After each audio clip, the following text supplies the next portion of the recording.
Hey guys, welcome to our new channel. So this is episode number one, numero uno. And today we want to talk about options for camper van builds, including different manufacturers and the factory options that we chose on our Sprinter van.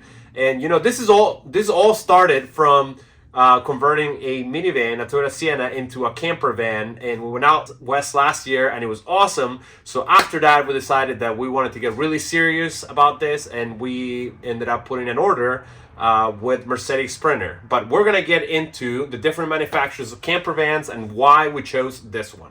All right, so first I want to talk a little bit about different manufacturers and different options that you have for camper vans, specifically for a family camper van like ours.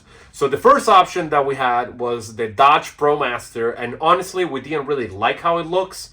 And also, we have heard that they have a lot of mechanical problems. So that in combination with the length is not a very long wheelbase. We definitely kicked that one out right away.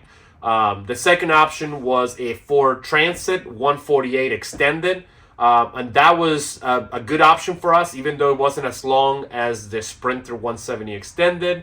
I think we could have made it work, but at the time of putting the order, there was a significant delay in production from Ford, up to 2 years, which was way too long for us.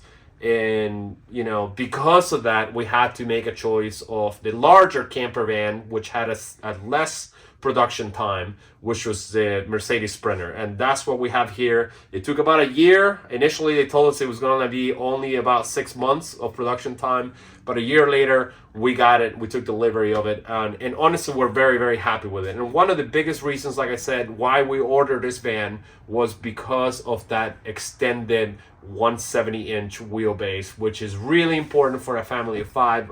As you can tell, there needs to be 5 belted positions and also 5 sleeping areas for the kids. All right, so I want to talk a little bit about the options that we pick with our Sprinter van. These are all factory options when we put the order for it. And like I said, the one big thing was that all-wheel drive. We definitely want to have that for dispersed camping and going on back road trails in Colorado, Wyoming, Utah, places like that. So that's a big thing for us, and also driving on the snow.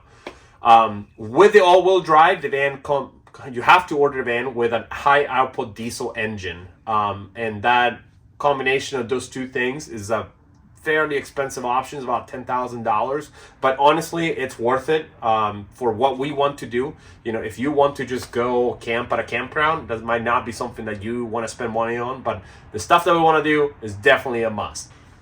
With the all-wheel drive, the van comes with a factory 2-inch lift kit, which is also very beneficial, because if you have to go through an obstacle like a rock or a boulder or something like that, you can easily clear it. The van has a pretty significant high clearance. I would still get some sort of skid plates for it just in case, but it should get you through most of the trails that you're gonna go camp at, unless obviously you want to use this van for crazy off-road.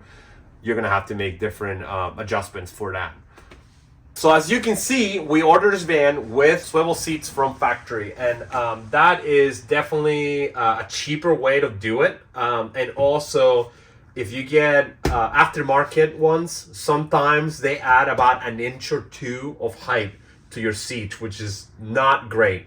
I can't remember exactly how much it were, but I remember when we ordered it, we knew that it was worth it to get it from factory. So both front seats swivel, which is good because in this area we want to make a seating area, and also this is going to be part of their bed with a bunk system that we're going to order. All right, so I want to talk a little bit about windows. So we order our van as a cargo van, not the crew van, and the reason why we did that is because we didn't want solid glass windows. So when you order windows from Mercedes, they come, it's just a solid glass. There's no ventilation, no opening, nothing like that. It's definitely cheaper to order those from Mercedes, but for a camper van, that doesn't seem like something that you should get, because you need ventilation in a camper van. That's really important. However, the back windows, we did order them from factory because they're solid glass and we're not planning on doing anything else on them. They are actually significantly cheaper than buying them aftermarket. They're only $160 installed on the van from factory, which is awesome. But we will be ordering our own windows, and we're getting to pick exactly what we want for our needs, which is huge. We decided to upgrade our front seats to leatherette that have a lot more adjustments for those long road trips. And also for those long road trips, we got a blind spot monitoring system because the van is long and we're going to be in the highway a lot, and that's just an added safety feature to our van. All right, so the dealer from Mercedes told us that we should get a factory hitch for the van because it was $125 with the wiring installed from factory. And I looked it up on Amazon and it was $300 that I would have to install it myself and no wiring. So that's kind of a no-brainer there. Another thing that he also told us that we should do is paint the rims black. I think it was only a $50 upgrade to be able to do that, and it came from factory, so you don't have to worry about doing it yourself and doing plastic dip and none of that crazy stuff. So definitely something that was well worth the money straight from factory. So the last thing that I want to talk about is seating area for the kids, and we did not order that from Mercedes because the 3-seater bench that they offer is very wide and it's very difficult to walk from the front of the van to the back of the van without creating a pinch point between the seat and the door. So we're exploring different options, and I think we're going to go with 4 transit seats, but that's going to be on another video coming up. And the next video is going to be installing soundproofing and floor insulation on vans. So watch out for that one, and see you guys next.